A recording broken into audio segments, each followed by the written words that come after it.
A voice comes to one in the dark, imagine, to one on his back in the dark. This he can tell by the pressure on his hind parts and by how the dark changes when he shuts his eyes and again when he opens them again. Only a small part of what is said can be verified, as, for example, when he hears, "You are on your back in the dark." Then he must acknowledge the truth of what is said, but by far the greater part of what is said cannot be verified, as, for example, when he hears, "You first saw the light on such and such a day." Sometimes the two are combined, as, for example, "You first saw the light on such and such a day, and now you are on your back in the dark." A device, perhaps, from the incontrovertibility of the one to win credence for the other. That, then, is the proposition. To one on his back in the dark, a voice tells of a past, with occasional allusion to a present, and more rarely to a future, as, for example, "You will attend in an hour." And in another dark, or in the same, another, devising it all for company. "Quick, leave him." Use of the second person marks the voice, that of the third, that conquers other. Could he speak to and of whom the voice speaks, there would be a first, but he cannot. He shall not. You cannot. You shall not. Apart from the voice and the faint sound of his breath, there is no sound, none at least that he can hear. This he can tell by the faint sound of his breath. Though now less than ever given to wonder, he cannot but sometimes wonder if it is indeed true, and of him the voice is speaking. May not there be another with him in the dark, too, and of whom the voice is speaking? Is he not perhaps overhearing a communication not intended for him? If he is alone on his back in the dark, why does the voice not say so? Why does it never say, for example, "You saw the light of such and such a day, and now you are alone on your back in the dark"? Why? Perhaps for no other reason than to kindle in his mind this faint uncertainty and embarrassment. Your mind, never active at any time, is now even less than ever so. This is the type of assertion he does not question. You saw the light on such and such a day. Your mind, never active at any time, is now even less than ever so. Yet a certain activity of mind, however slight, is a necessary complement of company. That is why the voice does not say, "You are on your back in the dark and have no mental activity of any kind." The voice alone is company, but not enough. Its effect on the hearer is a necessary complement, were it only to kindle in his mind the state of faint uncertainty and embarrassment mentioned above. But company apart, this effect is clearly necessary. For were he merely to hear the voice, and it to have no more effect on him than speech in Bantu or in Erse, then might it not as well cease, unless its object be by mere sound played one in need of silence, or, of course, unless, as above, surmise directed at another. A small boy, you come out of Connolly's store, holding your mother by the hand. You turn right and advance in silence southward along the highway. After some 100 paces, you head inland and broach the long step homeward. You make ground in silence, hand in hand, through the warm, still summer air. It's late afternoon, and after some 100 paces, the sun appears above the crest of the rise. Looking up at the blue sky, and then at your mother's face, you break the silence, asking her if it is not in reality much more distant than it appears. The sky that is, the blue sky. Receiving no answer, you mentally reframe your question, and some 100 paces later, look up at her face again, and ask her, if it does not appear much less distant than in reality it is. For some reason you could never fathom, this question must have angered her exceedingly, for she shook off your little hand and made you a cutting retort you have never forgotten. If the voice is not speaking to him, it must be speaking to another. So, with what reason remains, his reasons. To another of that other, or of him, or of another still, to another of that other, or of him, or of another still, to one on his back in the dark in any case, of one on his back in the dark, whether the same or another. So, with what reason remains, he reasons, and reasons ill. For were the voice speaking not to him, but to another, then it must be of that other it is speaking, and not of him, or of another still, since it speaks in the second person. Were it not of him to whom it is speaking but of another, it would not speak in the second person, but in the third. For example, he first saw the light on such and such a day, and now is on his back in the dark. It is clear, therefore, that if it is not to him the voice is speaking, but to another, it is not of him either, but of that other, and none other to that other. So, with what reason remains, he reasons ill. In order to be company, he must display a certain mental activity, but it need not be of a high order. Indeed, it might be argued the lower the better, up to a point. The lower the mental activity, the better the company, up to a point. You first saw the light in the room you most likely were conceived in. The big bow window looked west to the mountains, mainly west, for being bow. It looked also a little south and a little north, necessarily. A little south to more mountain, and a little north to foothill and plain. The midwife was none other than Dr. Hayden, or Haddon, struggling grey moustache and hunted look. It being a public holiday, your father left the house soon after his breakfast with a flask and a package of his favourite egg sandwiches for a tramp in the mountains.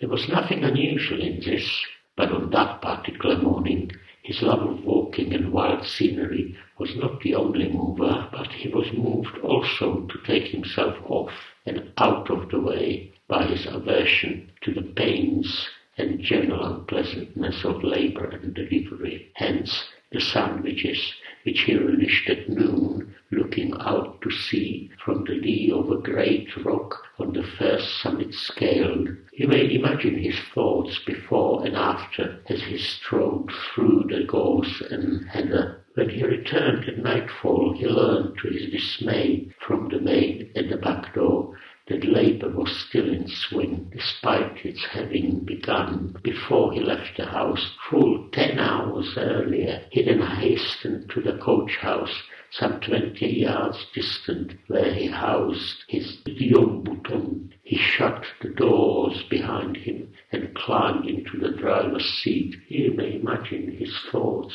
as he sat there in the dark, not knowing what to think. Though footsore and weary, he was on the point of setting out anew across the fields in the new moonlight, when the maid came running to tell him it was over at last. Over.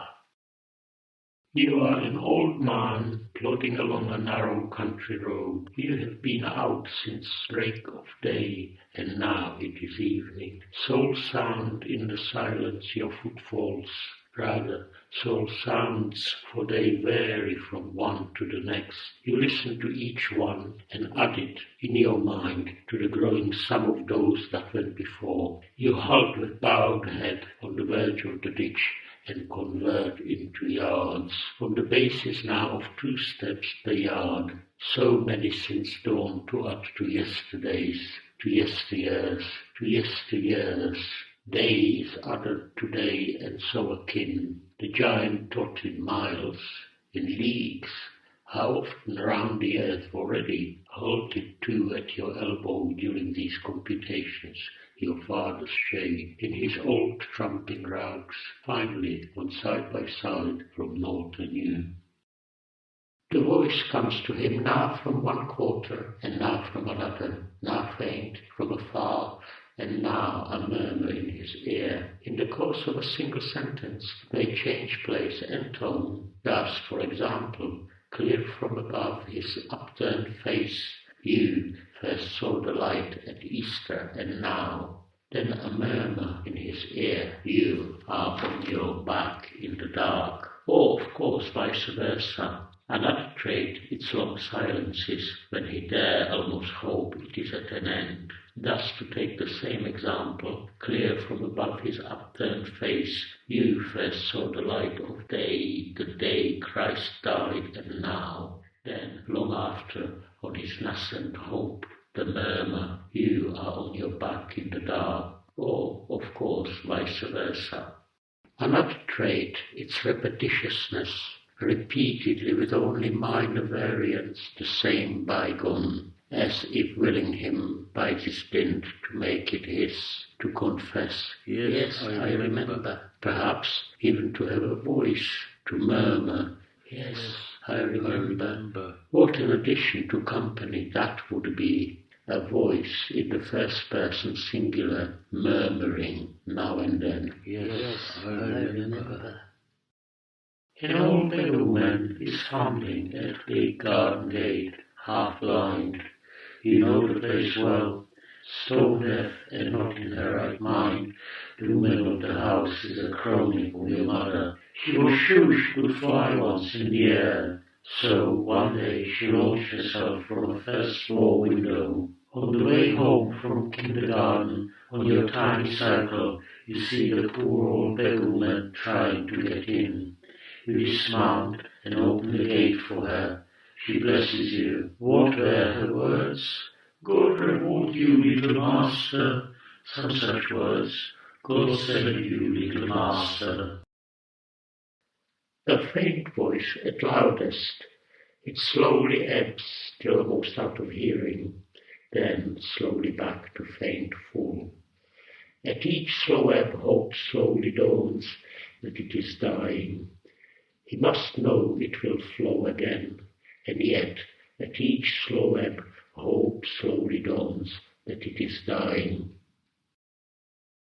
Slowly he entered dark and silence and lay there for so long that with what judgment remained he judged them to be final, till one day the voice, till in the end the voice saying, You are on your back in the dark. Those, its first words.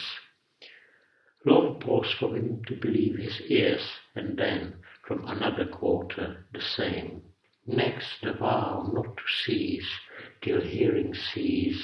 You are on your back in the dark, and not till hearing sees will this voice cease. Or another way. As in shadow he lay, and only the odd sound slowly silence fell, and darkness gathered. That were perhaps better company, for what odd sound, whence the shadowy light? You stand at the tip of the high board, high above the sea, in it your father's upturned face, upturned to you. You look down to the love-trusted face. He calls to you to jump.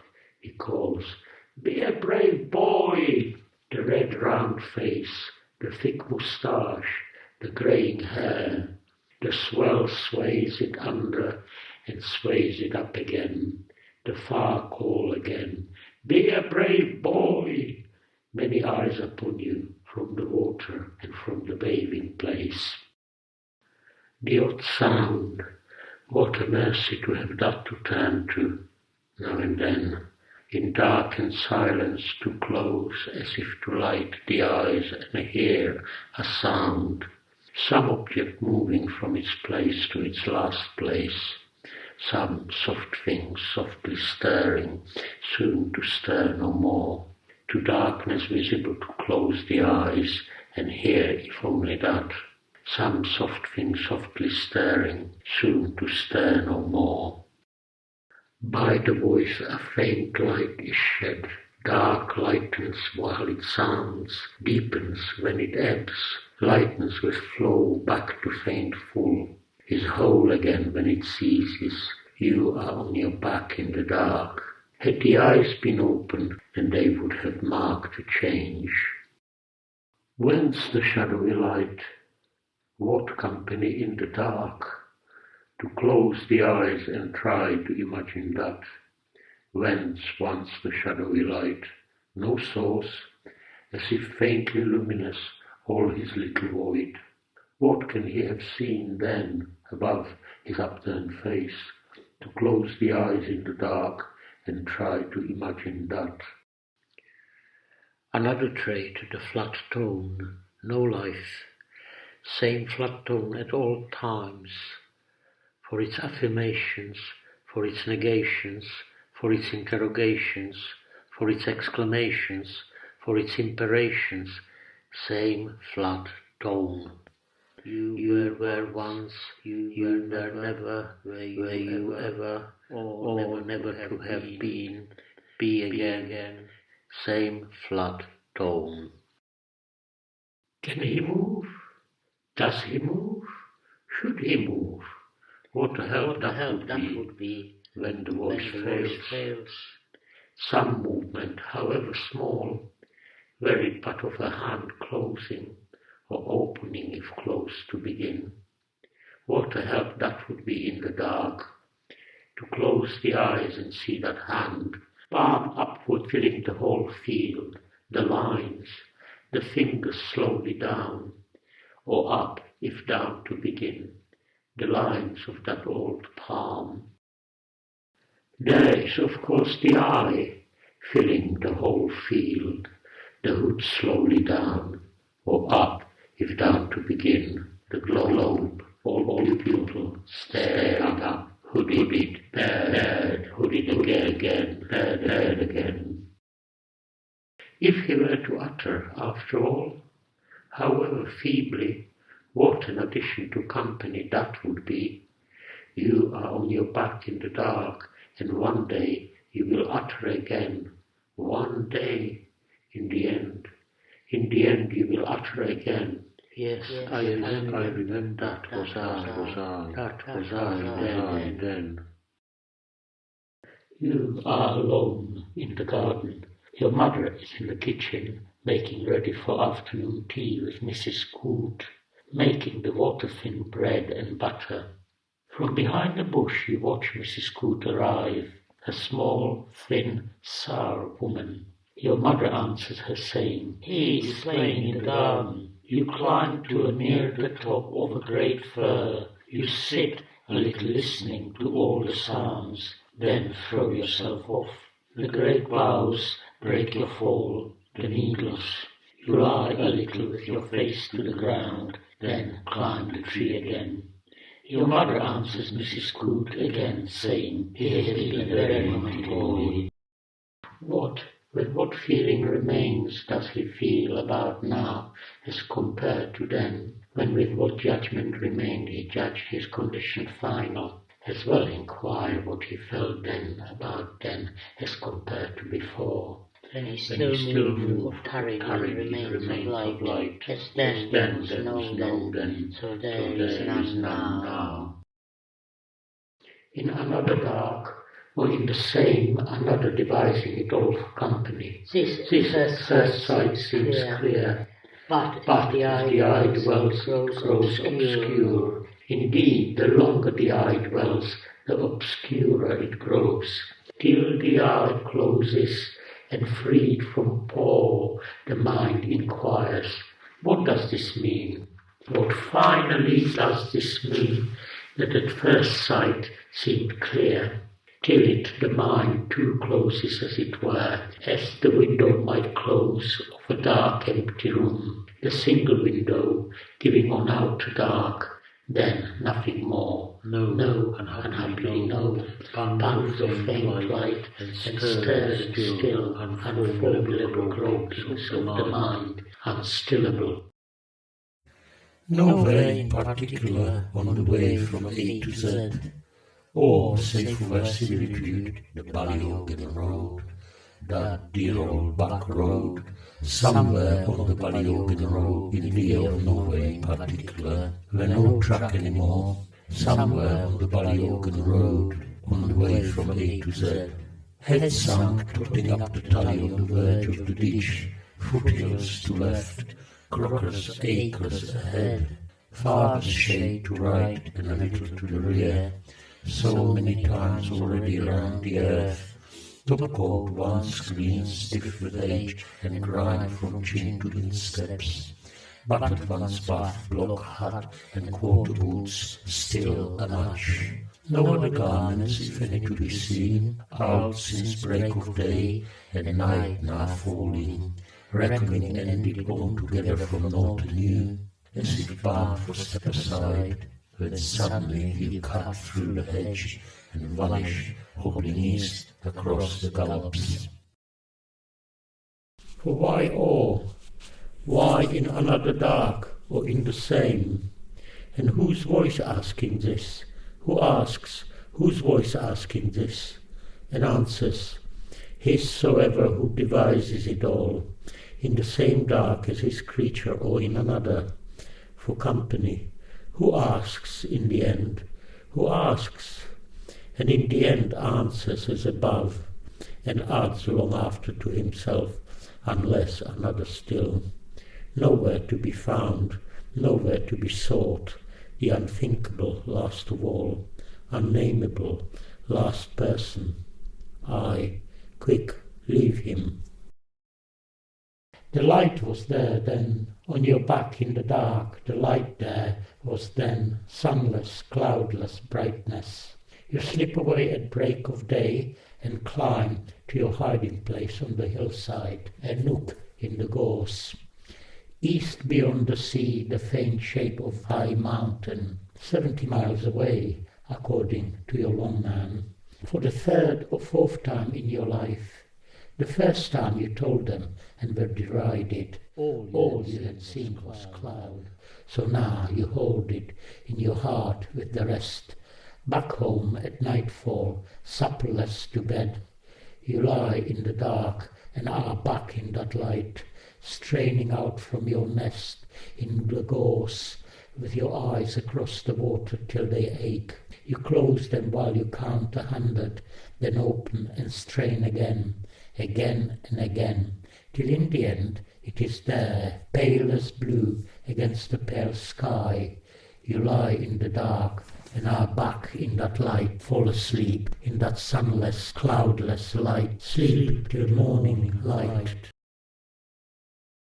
Deviser of the voice and of its hearer and of himself, deviser of himself for company, leave it at that. He speaks of himself as of another. He says, speaking of himself, he speaks of himself as of another. Himself he devises too for company, leave it at that. Confusion too is company up to a point, better hope deferred than none, up to a point, till the heart starts to sicken. Company too up to a point, better a sick heart than none, till it starts to break. So, speaking of himself, he concludes for the time being, leave it at that. In the same dark as his creature, or in another, not yet imagined, nor in what position, whether standing or sitting or lying or in some other position in the dark. These are among the matters yet to be imagined, matters of which as yet no inkling. The test is company. Which of the two darks is the better company? Which of all imaginable positions has the most to offer in the way of company?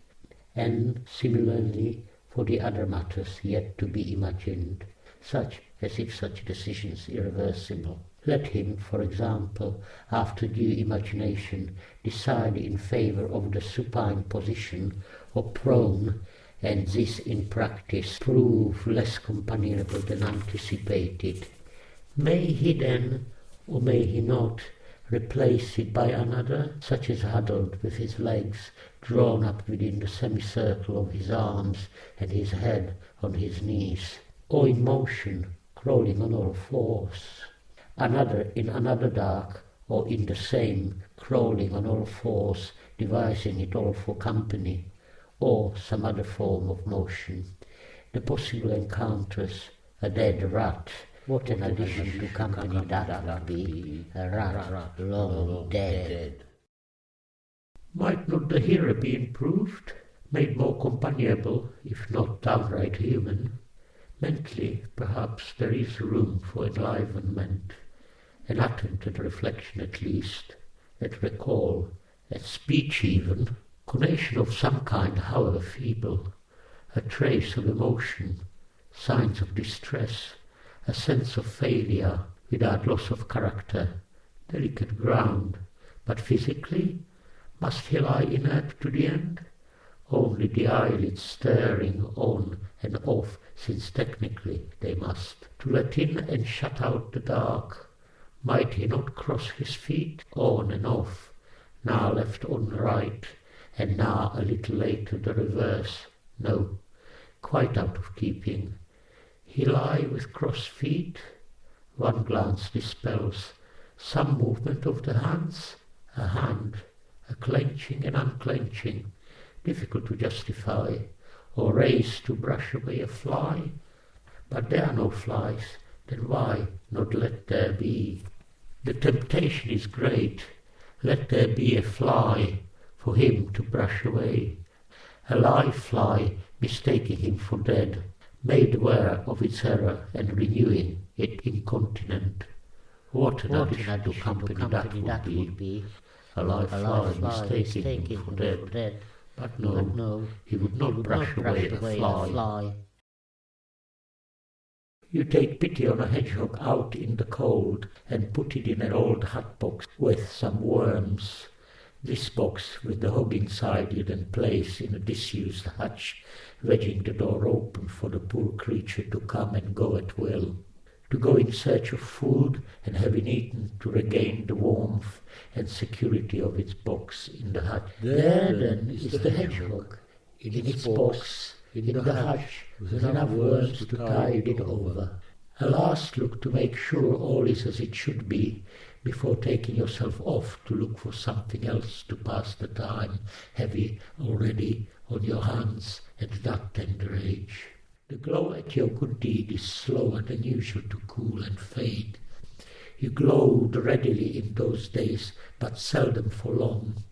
Hardly had the glow been kindled by some good deed on your part, or by some little triumph over your rivals, or by a word of praise from your parents or mentors, when it would begin to cool and fade, leaving you in a very short time as chill and dim as before.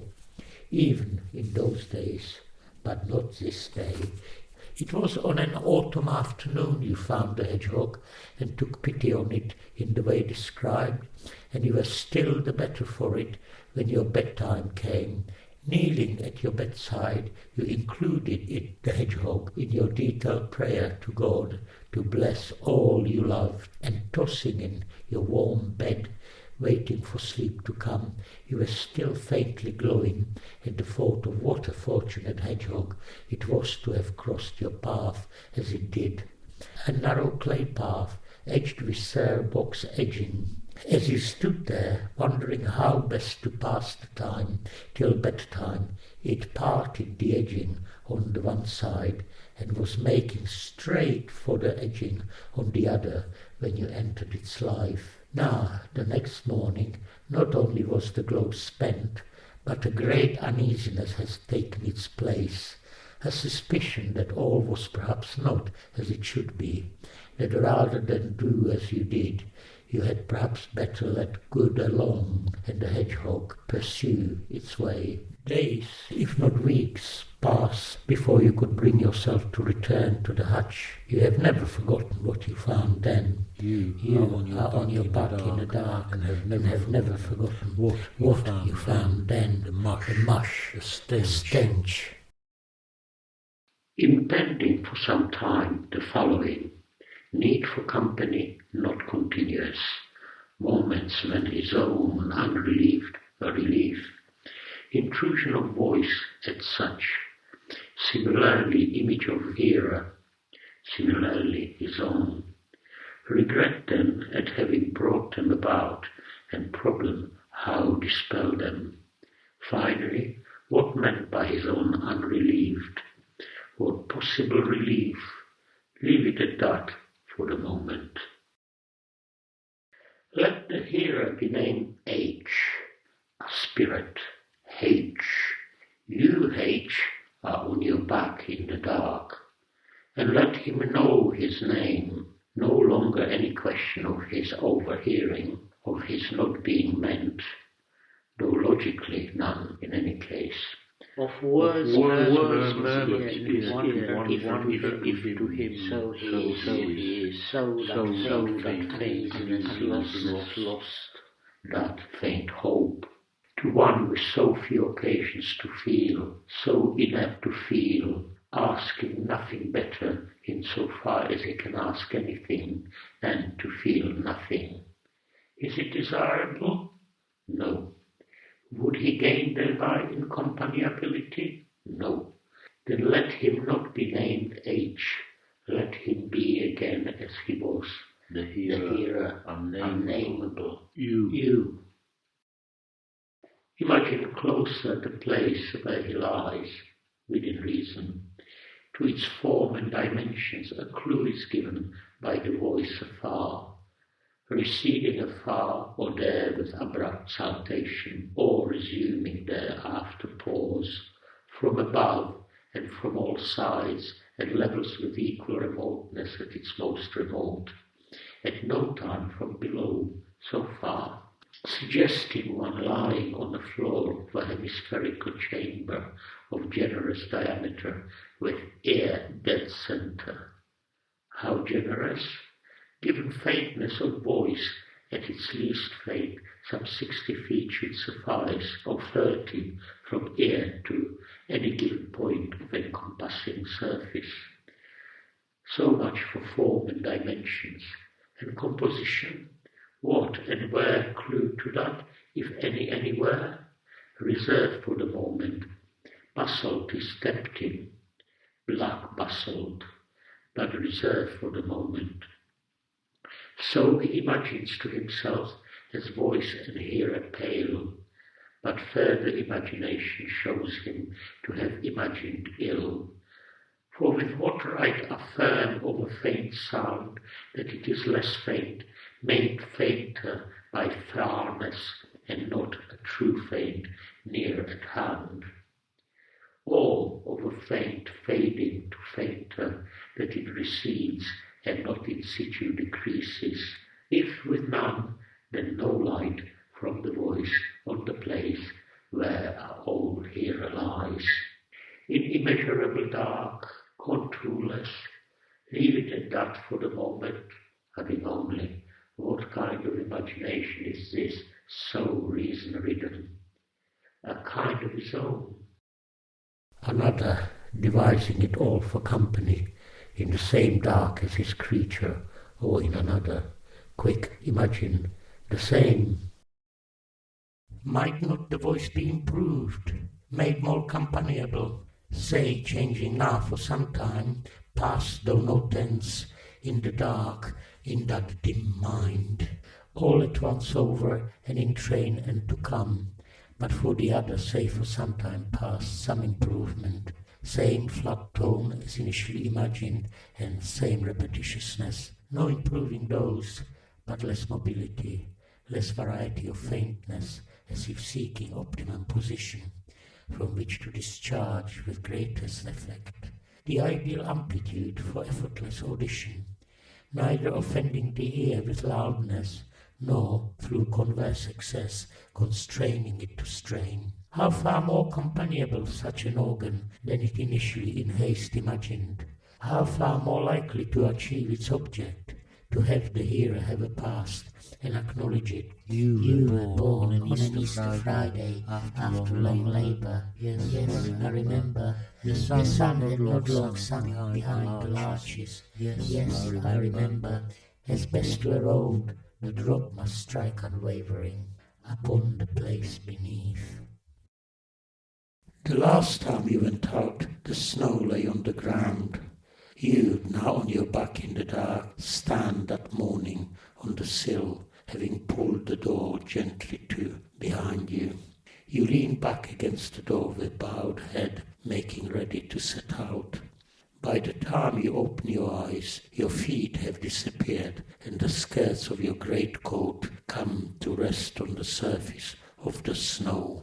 The dark scene seems lit from below. You see yourself at that last outset, leaning against the door, with closed eyes, waiting for the word from you to go, to be gone. Then, the snow-lit scene, you lie in the dark with closed eyes, and you see yourself there as described, making ready to strike out and away across the expanse of light. You hear again the click of the door pulled gently to, and the silence before the steps can start. Next thing, you are on your way across the white pasture, a frolic with lambs in spring and strewn with red placenta. You take the course you always take, which is a beeline for the gap or rugged point in the quicksand that forms the western fringe. Thither, from your entering the pasture, you need normally from 1,800 to 2,000 paces, depending on your humour and the state of the ground. But on this last morning, many more will be required, many, many more.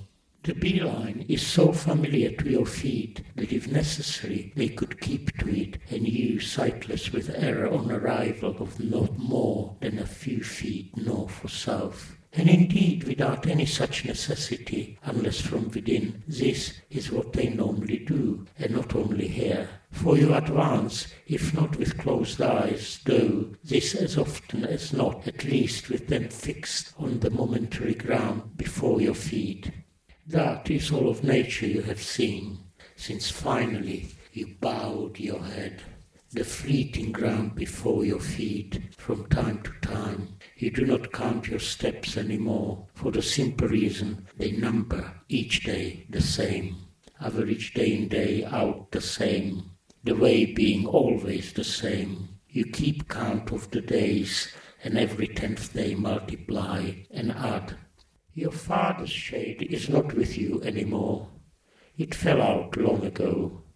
You do not hear your footfalls anymore.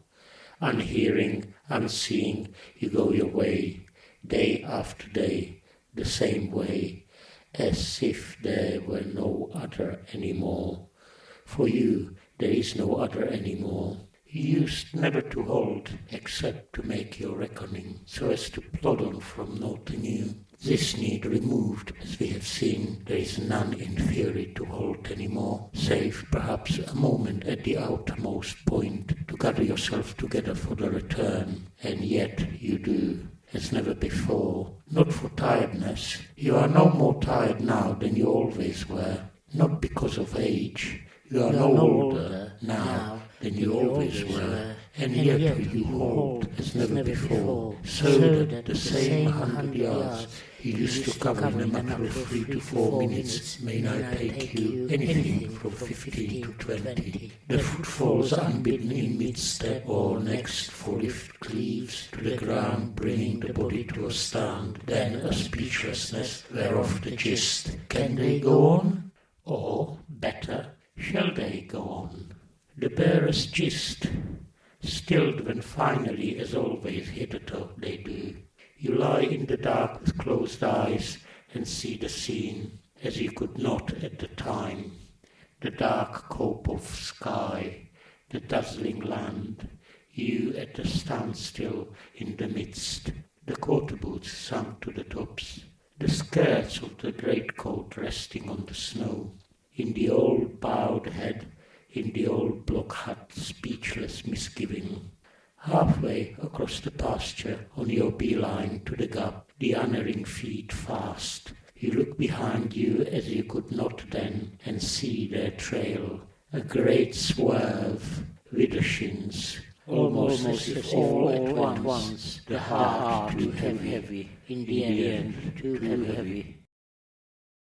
Blue bloom of adulthood. Imagine a bit of that on your back in the dark. You remember.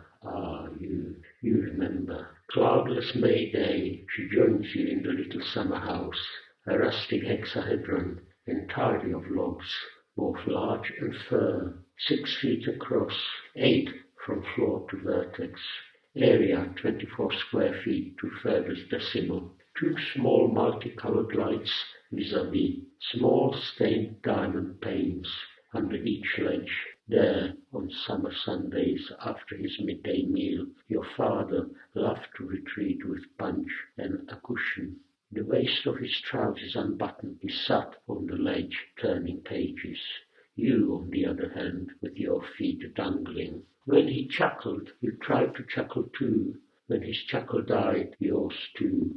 That you should try to imitate his chuckle pleased and tickled him greatly, and sometimes he would chuckle for no other reason than to hear you try to chuckle too. Sometimes you turn your head and look out through a rose-red pane. You press your little nose against the pane, and all without is rosy. The years have flown, and there, at the same place as you sit in the bloom of adulthood, bathed in a rainbow light, gazing before you, she is late. You close your eyes and try to calculate the volume. Simple sums you find a help in times of trouble, a haven. You arrive in the end at 7 cubic yards approximately. Even still in timeless dark you find figures a comfort. You assume a certain heart rate and reckon how many thumps a day, a week, a month, a year, and assuming a certain lifetime, a lifetime, till the last thump. But for the moment, with hardly more than 70 American billion behind you, you sit in the little summer house working out the volume. 7 cubic yards approximately. This strikes you for some reason as improbable, and you set about your sum anew. But you have not made much headway when her light step is heard, light for a woman of her size. You open with quickening pulse your eyes, and a moment later, that seems an eternity, her face appears at the window, mainly blue in this position, the natural pallor you so admire, as indeed from it no doubt wholly blue your own. For natural pallor is a property you have in common. The violet lips do not return your smile.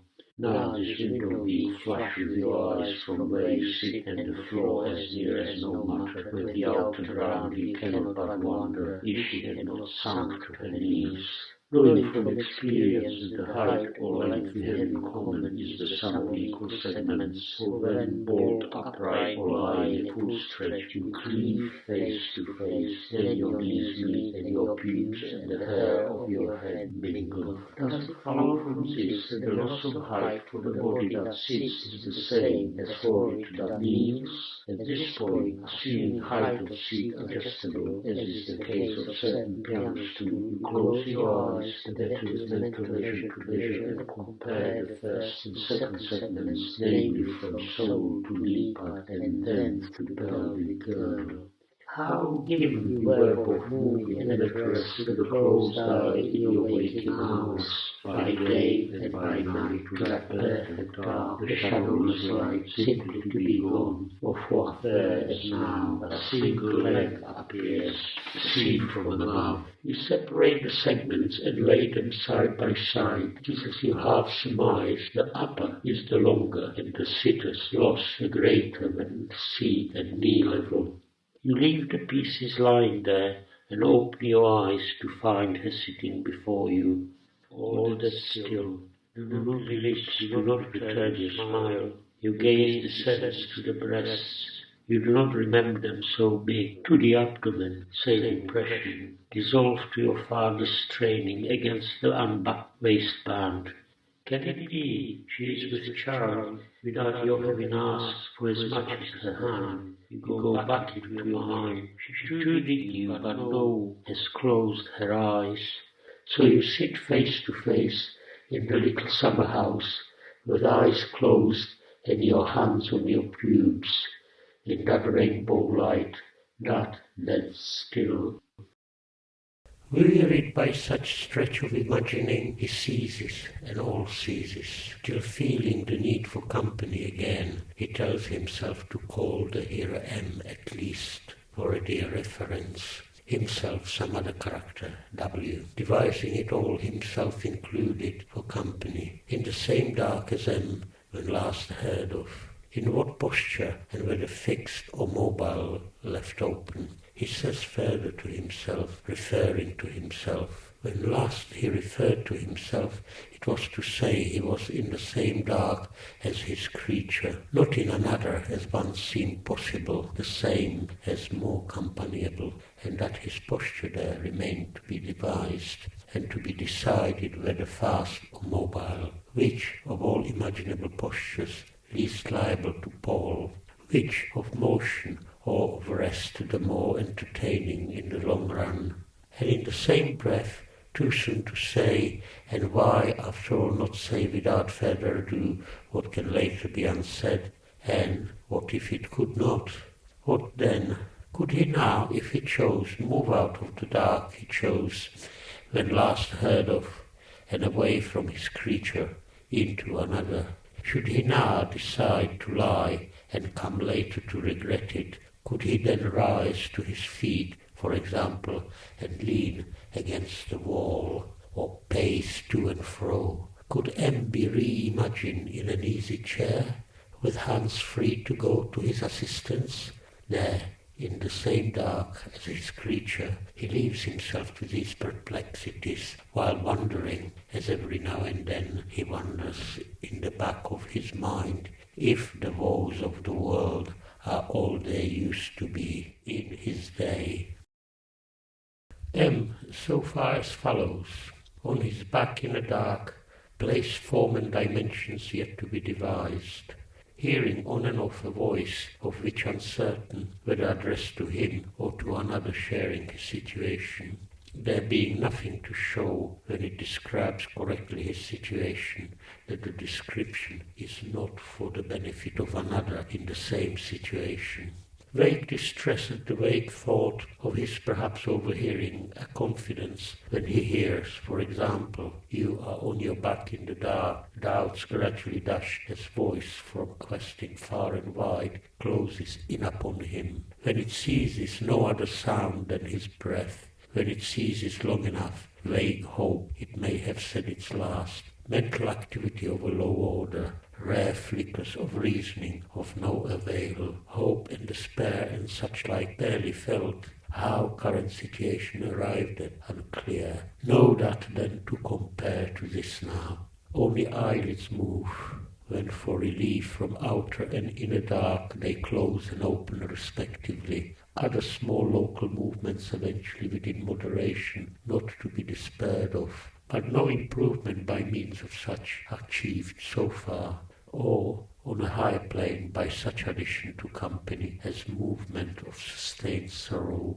or desire, or remorse, or curiosity, or anger, and so on, or by some successful act of intellection, as were he to think to himself, referring to himself. Since he cannot think, he will give up trying.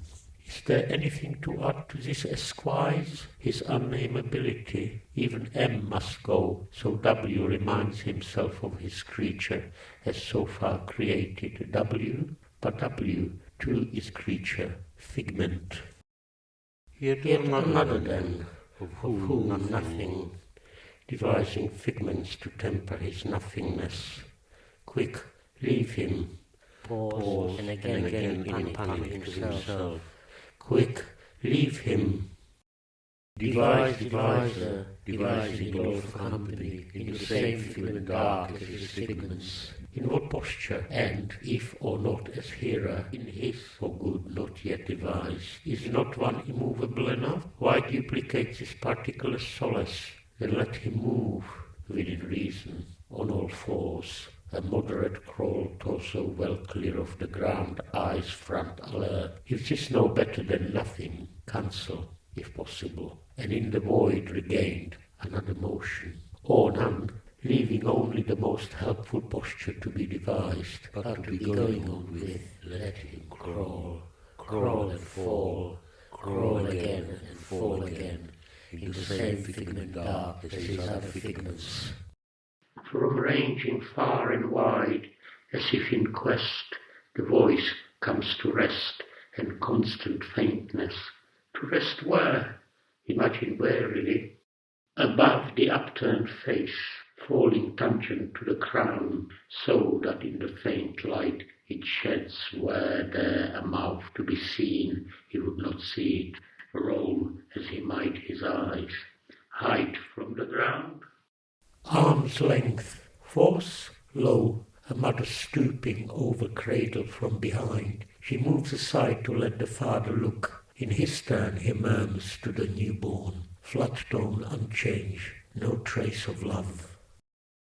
You are on your back at the foot of an aspen, in its trembling shade. She at right angles propped on her elbows, head between her hands. Your eyes open and closed have looked in hers, looking in yours. In your dark you look in them again. Still, you feel on your face the fringe of her long black hair, staring in the still air. Within the tent of hair, your faces are hidden from view, she murmurs. Listen to the leaves, eyes in each other's eyes. You listen to the leaves in their trembling shade.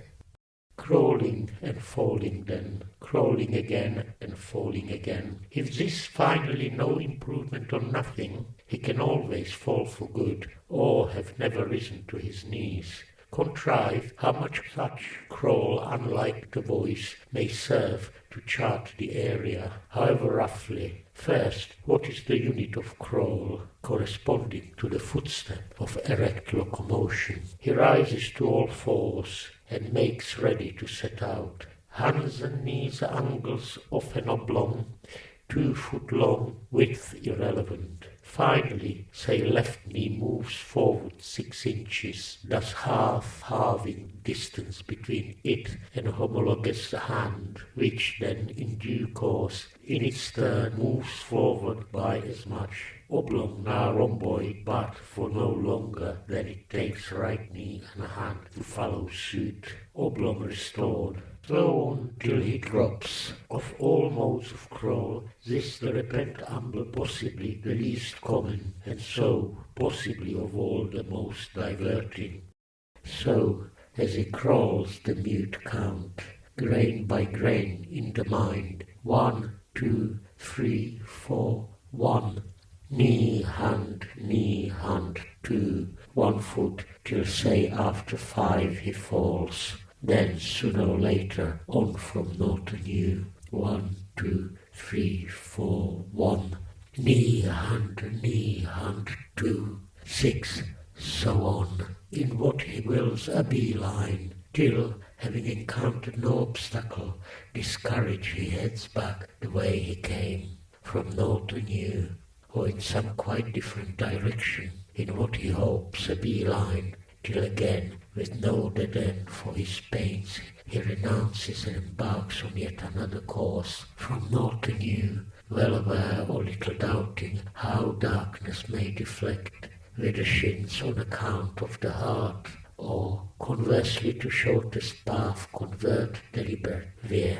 Be that as it may, and crawl as he will, no bourne as yet imaginable. Hand, knee, as he will, bourneless dark. Would it be reasonable to imagine the hearer as meant to be quite inert, except when he hears, that is, when the voice sounds? For what, if not it, and his breath is there for him to hear? The crawl. Does he hear that crawl? The fall? What an addition to company were he but to hear the crawl, the fall, the rising to all fours again, the crawl resumed, and wondered to himself what in the worlds of sound might signify. Reserve for a dull moment, what if your sound so set his mind in motion, so that temptation is strong to decree there is nothing to see, but too late for the moment, for he sees a change of dark when he opens or shuts his eyes, and he may see the faint light the voice imagined to shed, rashly imagined, light infinitely faint, its truth is a snarl no more than a mere murmur. Here suddenly seen how his eyes close as soon as the voice sounds, should they happen to be open at the time, so light as let be faint as light no longer perceived, then the time it takes the lid to fall. Taste, the taste in his mouth, long since dulled. Touch, the thrust of the ground against his bones, all the way from calcanem to bump of phylogenetiveness. Might not a notion to stir ruffle his apathy, to turn on his side, on his face, for a change? Let that much of won't be conceded, with attendant relief that days are no more when he could writhe in vain. Smell, his own, long since dulled, and a barrier to others, if any, such as might have once emitted a rat long dead, or some other carrion yet to be imagined, unless the crawler smelled. Aha! The crawling creator. Might the crawling creator be reasonably imagined to smell, even fouler than his creature, staring now and then to wonder that mind so lost to wonder what in the world can be making that alien smell, whence in the world those wafts of villainous smell. How much more companionable could his creator but smell? Could he but smell his creator? Some sixth sense, inexplicable premonition of impending ill? Yes or no? No. Pure reason? Mere experience. God is love? Yes or no? No. Can the crawling creator, crawling in the same clear dark as his creature, create while crawling? One of the questions he put to himself as between two crawls he lay. And if the obvious answer were not far to seek, the most helpful was another matter. And many crawls were necessary, and the like number of prostrations before he could finally make up his imagination on this score, adding to himself without conviction, in the same breath as always, that no answer of his was sacred. Come what might, the answer he hazarded in the end was no, he could not. Crawling in the dark in the way described was too serious a matter, and too all-engrossing to permit any other business were it only the conjuring of something out of nothing. For he had not only, as perhaps too hastily imagined, to cover the ground in this special way, but rectigrade into the bargain to the best of his ability, and furthermore to count as he went, adding half-foot to half-foot, and retain in his memory the ever-changing sum of those gone before, and finally to maintain eyes and ears at a high level of alertness for any clue, however small, to the nature of the place to which imagination perhaps unadvisably had consigned him. So, while in the same breath deploring a fancy so reason-ridden and observing how revocable its flights, he could not but answer finally, no, he could not conceivably create while crawling in the same create dark as his creature. A strand, evening, light dying, soon none left to die. No, no such thing then as no light, died unto dawn and never died. You stand with your back to the wash, no sound but its even fainter as it slowly ebbs, till it slowly flows again. You lean on the long staff, your hands rest on the knob, and on them your head. Were your eyes to open, they would first see far below, in the last rays, the skirt of your greatcoat and the uppers of your boots emerging from the sand. Then, and it alone, till it vanishes, the shadow of the staff on the sand vanishes from your sight, moonless, starless night. Were your eyes to open, dark would lighten. Crawls and falls, lies in the dark with closed eyes resting from his crawl, recovering, physically, and from his disappointment, having crawled again in vain, perhaps saying to himself, why crawl at all? Why not just lie in the dark with closed eyes and give up? Give up all, have done with all, with bootless crawl and figments comfortless. But if on occasion so disheartened, it is seldom for long, for little by little, as devised, the craving for company revives, in which to escape from his own, the need to hear that voice again, if only saying again, you are on your back in the dark, or if only you first saw the light and cried at the close of the day, when in darkness Christ at the 9th hour cried and died. The need eyes closed, the better to hear, to see that glimmer shed, or that junction of some human weakness to improve the hearer. For example, an inch beyond reach of the hand, or better still, while the hand immovable, an unscratchable itch. What an addition to company that would be! Or last, if not least resort, to ask himself what precisely he means when he speaks of himself loosely as lying. Which, in other words, of all the innumerable ways of lying, is likely to prove in the long run the most endearing. If, having crawled in the way described, he falls, it would normally be on his face.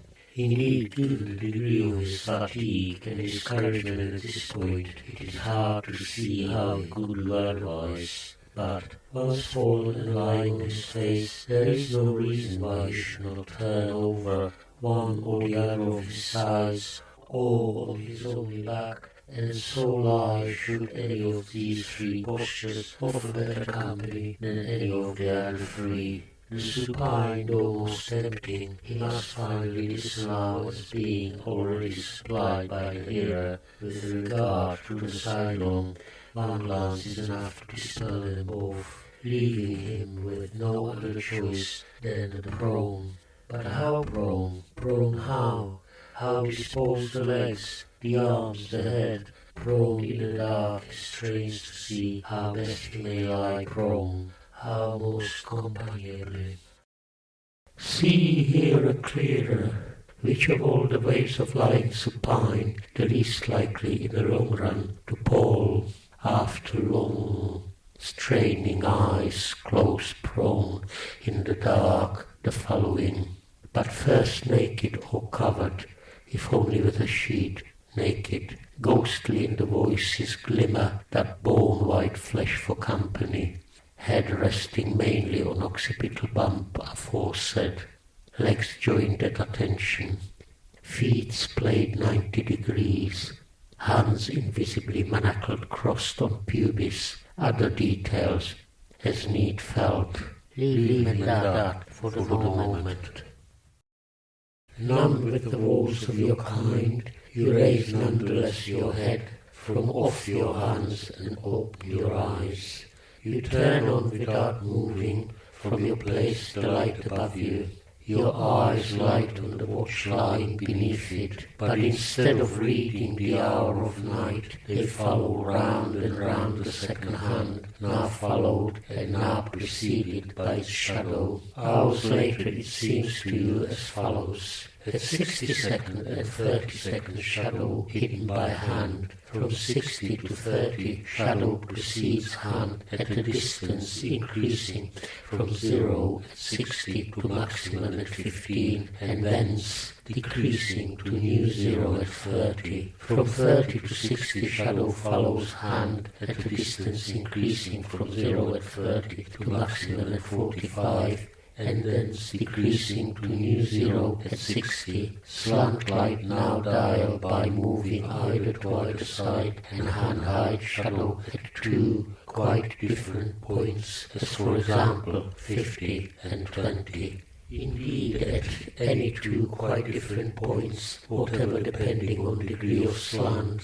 But however great or small the slant, and more or less remote from initial 60 and 30, the new points of zero shadow, the space between the two remains 1 of 30 seconds. The shadow emerges from underhand at any point whatever of its circuit to follow or precede it for the space of 30 seconds, then disappears infinitely briefly before emerging again to precede or follow it for the space of 30 seconds again, and so on and on. This would seem to be the one constant, for the very distance itself between hand and shadow varies as the degree of slant, but however great or small this distance, it invariably waxes and wanes from nothing to a maximum of 15 seconds later, and to nothing again 15 seconds later again, respectively, and so on and on. This would seem to be a second constant.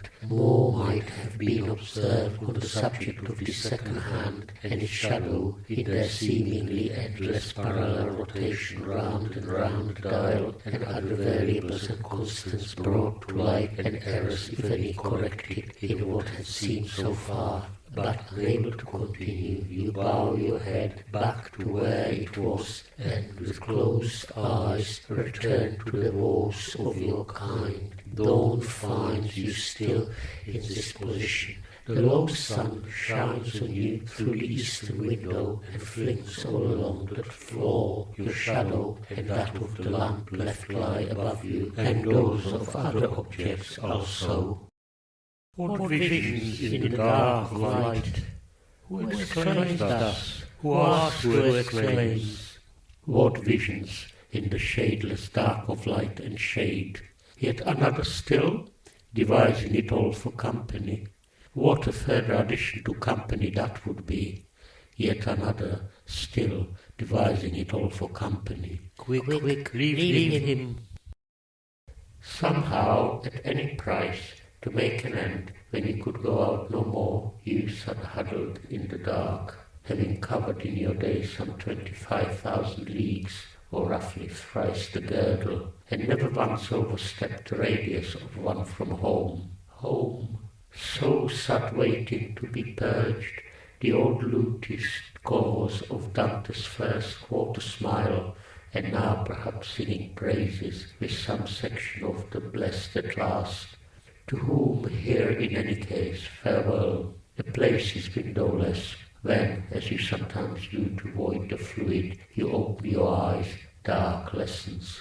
Thus you now, on your back, in the dark once unhuddled, there your body having shown you it could go out no more, out no more to walk the little winding back roads and into chase pastures, now alive with flocks, and now deserted, with at your elbow for long years your father's shade in his old tramping rags, and then for long years alone, adding step after step to the ever-mounting sum of those already accomplished, halting now and then with bowed head to fix the score, then on from naught anew. Huddled thus you find yourself imagining you are not alone, while knowing full well that nothing has occurred to make this possible. The process continues, none the less love, as it were, in its meaninglessness. You do not murmur in so many words, I know this doom to fail, and yet persist. No, for the first personal and a fortiori plural pronoun had never any place in your vocabulary, but without a word you view yourself to this effect, as you would a stranger suffering, say, from Hodgkin's disease, or if you prefer, Percival Potts, surprised at prayer. From time to time, with unexpected grace, you lie, simultaneously the various paths set out, the arms unclasped, the knees, the head lifts, the legs start to straighten, the trunk tilts backwards, and together these and countless others continue on their respective ways till they can go no further, and together come to rest. Supine now, you resume your fable where the act of lying cut it short, and persist till the converse operation cuts it short again. So in the dark, now huddled and now supine, you toil in vain. and just as from the former position to the latter the shift grows easier in time and more alacrious, so from the latter to the former the reverse is true, till from the occasional relief it was supineness become habitual, and finally the rule. You now on your back in the dark shall not rise again to clasp your leg in your arms and bow down your head till it can bow down no further, but with face upturned for good labour in vain at your fable, till finally you hear how words are coming to an end, with every inane word a little nearer to the last, and how the fable too, the fable of one with you in the dark, the fable of one fabling of one with you in the dark, and how better in the end labour lost in silence, and you as you always were, alone.